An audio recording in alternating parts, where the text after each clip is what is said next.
RG Kar medical college में हुए rape और मर्डर मामले में आज सुप्रीम कोर्ट में सुनवाई हुई। सीजेआई डीवाई चंद्रचूड़ की अध्यक्षता में 3 जजेस की बेंच ने इस मामले पर सुनवाई की। क्या वहां से नए अपडेट सामने आए हैं, क्या नए तथ्य पता चले हैं? पूरी जानकारी अभिषेक के पास है, जिन्होंने प्रोसीडिंग सुनी है। अभिषेक, सुनवाई में आज क्या नई बातें सामने आई हैं? देखिए, सुप्रीम कोर्ट में ये इस मामले की इससे पहले भी एक सुनवाई हुई है।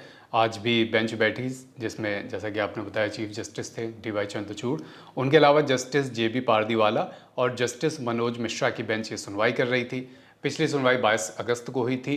आज जब सुनवाई हुई तो पहले सारे पक्षकारों के बारे में ही बता देते हैं। पश्चिम बंगाल सरकार की तरफ से मौजूद थे वकील कपिल सिब्बल, सीनियर एडवोकेट हैं, आप उनका नाम सुनते आए हैं। सीबीआई की ओर से कोर्ट रूम में मौजूद थे solicitor general Tushar Mehta.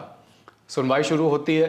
CGI ने आज जो सबसे बड़ा सवाल पूछा ये था प्रिंसिपल के रोल को लेकर, और घटना के वक्त जो हॉस्पिटल का प्रशासन था उसने क्या किया, किस तरह से सीसीटीवी फुटेज की शुचिता बरकरार रखने के प्रयास किए गए। इन सब चीज़ों को लेकर सीजीआई ने आज सवाल करे, जिस पर अलग अलग जवाब सीबीआई की तरफ से और पश्चिम बंगाल सरकार की तरफ से दिए गए। उदाहरण के तौर पर सीजीआई ने पूछा कि आरजीकर मेडिकल कॉलेज और अस्पताल के जो तत्कालीन प्रिंसिपल थे संदीप घोष, जो अभी ईडी और सीबीआई के शिकंजे में भी हैं, उनका घर कितनी दूर है, हॉस्पिटल से संदीप घोष का घर कितनी दूरी पर है।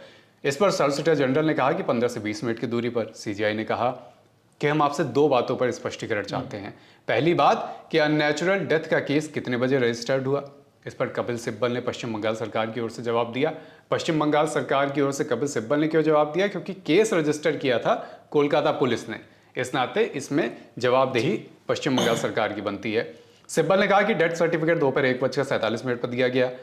पुलिस स्टेशन में अननेचुरल डेथ की एंट्री दोपहर 2:55 पर की गई। इसके बाद सीजीआई ने सवाल करा कि घटनास्थल की जांच और सबूत कब जुटाए गए। सिब्बल का जवाब रात 8:30 बजे से 10:45 यानी पौने 11 बजे के बीच में। इसके बाद शव को पोस्टमार्टम के लिए ले जाने की बात की है। सीजीआई ने कहा कि सीसीटीवी फुटेज से साफ पता चलता है कि आरोपी किस समय सेमिनार हॉल में गया और कब बाहर आया। इसके बाद 4:30 बजे के बाद की रिकॉर्डिंग भी फुटेज में होगी। क्या ये सारी फुटेज सीसीटीवी में जो कुछ भी रिकॉर्ड है ये सीबीआई को दिया गया? सॉलिसिटर जनरल ने कहा कि हाँ, हमें सारी रिकॉर्डिंग दे दी गई है, हमें सीन रिक्रिएट आगे करना है। इस पर सीजीआई ने कहा कि लेकिन सीबीआई तो कह रही है कि केवल 27 मिनट की रिकॉर्डिंग, 27 मिनट का वीडियो शेयर किया गया। इस पर कपिल सिब्बल ने जवाब दिया कि 8:30 बजे से पौने 11 बजे तक जो भी सबूत जुटाए गए उसके वीडियो के कुछ हिस्से दिए गए हैं। कुछ तकनीकी गड़बड़ी आई थी, हार्ड डिस्क भरी हुई थी जो पूरी दी जा चुकी है अब। इसके बाद सॉलिसिटर जनरल ने कहा कि एक रहस्य ये भी है कि दोपहर 2:30 बजे से रात 11:30 बजे के बीच जनरल डायरी में केवल 10 एंट्री हैं। जनरल डायरी यानी जिसमें आने जाने वाले लोगों का रिकॉर्ड, उनका नाम पता दर्ज किया जाता है। क्या ये खुद लिखा गया? सीजीआई ने भी इस पर बात पर सॉलिसिटर जनरल की बात को आगे बढ़ाते हुए कहा कि हाँ, कुछ एंट्री ऐसी हैं जो संदेह में डालती हैं। सीबीआई ये जानती है और इस मामले को, इस एंगल को ध्यान में रखकर जांच भी की जा रही है। जी बिल्कुल। क्या डॉक्टर्स की हड़ताल को लेकर या फिर जो जिस तरीके के प्रदर्शन चल रहे हैं लगातार कोलकाता में, पूरे बंगाल में, देश भर के कई अलग अलग इलाकों में भी देखने को मिल रहे हैं, उस पर भी कुछ सुनवाई में कहा गया आज? देखिए, सुप्रीम कोर्ट ने पिछली सुनवाई में भी कहा था कि हमें जो भी परिस्थितियां हैं, जो कुछ भी आरजीकर मेडिकल कॉलेज में हुआ और जिन परिस्थितियों में देश भर के डॉक्टर्स काम कर रहे हैं, हमें उन सब के बारे में पता है, हम उसका संज्ञान भी लेंगे आगे की सुनवाइयों में। लेकिन फिलहाल आप सभी काम पर लौटिए।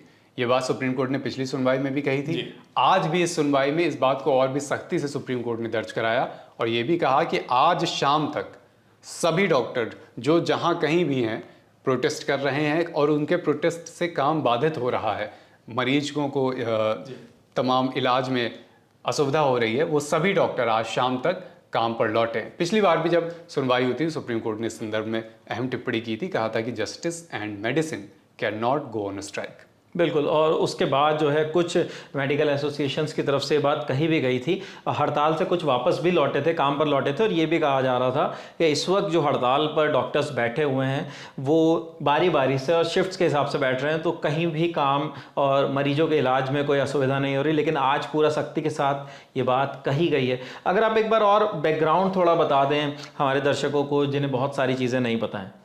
देखिए, पिछली जब सुनवाई हुई थी केस के बारे में तो आप जान ही रहे हैं, ये 9 अगस्त की घटना है। कोलकाता का आरजीकर मेडिकल कॉलेज का हॉस्पिटल है, वहाँ पर ये घटना हुई थी उसके सेमिनार हॉल में। इसके बाद से लगातार प्रोटेस्ट जारी है। पूरे मामले की जांच पहले कोलकाता पुलिस के पास थी, उसके बाद सीबीआई को दे दी गई। सीबीआई अभी जांच कर रही है। जो कॉलेज के प्रिंसिपल थे घटना के समय संदीप घोष, अब उन पर ईडी की जांच भी बैठ गई है वित्तीय अनियमितताओं के केस में। ये सारी बातें तो इसकी कार्रवाई से जुड़ी, एक्शन से जुड़ी हुई है, जांच से जुड़ी हुई है। सुप्रीम कोर्ट में 22 अगस्त को सुनवाई हुई थी। यही बेंच जो आज बैठी थी सीजीआई की अगुवाई में, यही तब भी बैठी थी और तब सीजीआई कुछ महत्वपूर्ण बातें इस बेंच ने कही थी, जैसे कि जो सोशल मीडिया पे लगातार वो थ्योरी चल रही थी और कुछ डॉक्टर्स के हवाले से भी आई थी। वो टिपिकली और प्योरली सोशल मीडिया जनित थ्योरी नहीं थी। तमाम डॉक्टर्स ने भी इस बात का हवाला देके कि हमने पोस्टमार्टम रिपोर्ट या ऑटोप्सी रिपोर्ट का एक्सेस हमारे पास था, हमने उसे पढ़ा है, उसके आधार पर उन्होंने दावा करा था कि कुछ क्वांटिटी उन्होंने बताई कि जो पीड़िता थी उनके वजाइनल स्वैब में इतने मिलीग्राम, 150 मिलीग्राम के करीब उन्होंने बताया था कि वाइट फ्लूइड पाया गया है, जिसमें एक बड़ी मात्रा सीमन की भी हो सकती है। और इसके आधार पर यह दावा किया गया था कि ये रेप नहीं, ये गैंग रेप है, इसमें एक से ज़्यादा लोगों की संलिप्तता हो सकती है। तो पिछली सुनवाई में सुप्रीम कोर्ट ने साफ कहा था कि ये सारी बातें अभी किसी भी ठोस तथ्य पर आधारित नहीं है, इसलिए ऐसी बातों को सर्कुलेट नहीं किया जाना चाहिए। तो ये एक बड़ी टिप्पणी पिछली सुनवाई में सुप्रीम कोर्ट ने की थी। इसके अलावा जो हड़ताली डॉक्टर्स थे उनको आश्वासन दिया था कोर्ट ने, कहा था कि आपकी जो भी समस्याएं हैं हम उसका संज्ञान लेंगे, आप फिलहाल जल्द से जल्द काम पर लौटिए। इसके अलावा सुप्रीम कोर्ट ने पिछली सुनवाई में ममता सरकार से भी 3 सवाल किए थे। पहला सवाल, एफआईआर दर्ज करने में 14 से 15 घंटे की देरी क्यों हुई। दूसरा सवाल किया था, तत्कालीन प्रिंसिपल ने सीधे कॉलेज आकर एफआईआर क्यों नहीं कराई, वो किसे बचा रहे थे। और तीसरा सवाल किया था कि अननेचुरल डेथ की रिपोर्ट करने से पहले ही पोस्टमार्टम कैसे करा दिया गया था। इन सारी बातों के इर्द गिर्द सुप्रीम कोर्ट में पिछली सुनवाई हुई थी, वहीं से बात आगे बढ़ी आज। जी बिल्कुल, और आज की सुनवाई में भी कई नई चीज़ें सुप्रीम कोर्ट की तरफ से कही गई हैं। आगे जो भी अपडेट्स आते हैं इस मामले से जुड़े हुए, वो लगातार ललन टॉप पर आपको मिलते रहेंगे। सुप्रीम कोर्ट में आगे जो भी सुनवाई होती है वो भी आपको ललन टॉप पर मिलेगी। मेरे साथ थे अभिषेक, कैमरे के पीछे हमारे साथी हैं प्रशांत। ललन टॉप देखते रहिए, शुक्रिया।